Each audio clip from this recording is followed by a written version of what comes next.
Marco led hitmen straight to Eliana and Vincent, hoping to kill them both. Bullets tore through the air, glass shattered. Cigarette smoke swirled.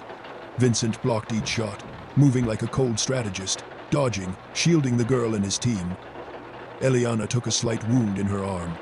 Vincent saved her, but realized that betrayal within the family was only the start of a war that could destroy everything.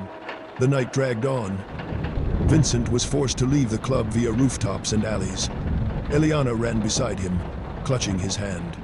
Rain pelted their faces, but they ran through the shadows, pursued by killers. They leapt over low walls, slid across wet pavement, used the shadows for cover. Every step was life or death. Every shot could be the last. Finally, they hid in an old warehouse, where Vincent concealed his team and Eliana. She shivered, not from the cold, but from adrenaline. "Are you always this cold?" she whispered. "Cold keeps you alive," he replied. And in that cold, a note of trust awakened for the first time. Don Moretti, observing Vincent's actions, realized his right-hand man was ready to become the new boss. Marco continued weaving intrigues with the Rossis, attempting to seize power. Vincent planned every move.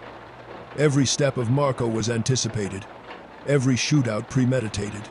He used the streets, warehouses, and bars the entire city as a chessboard. Eliana became his ally.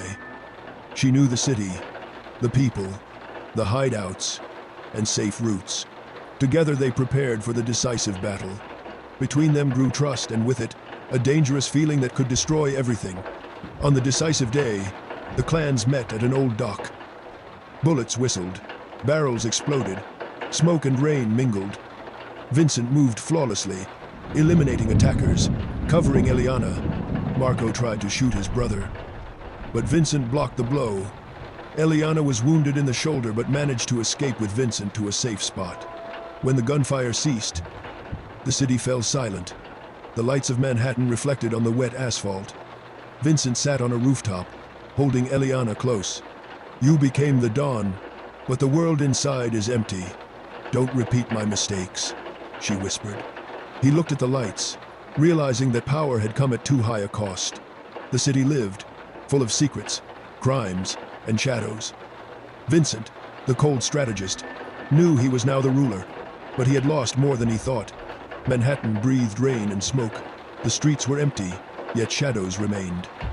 Vincent and Eliana knew the war was not over, but for now, they had survived. In a city where everyone seeks power, only those who are cold and calculating remain alive. The end.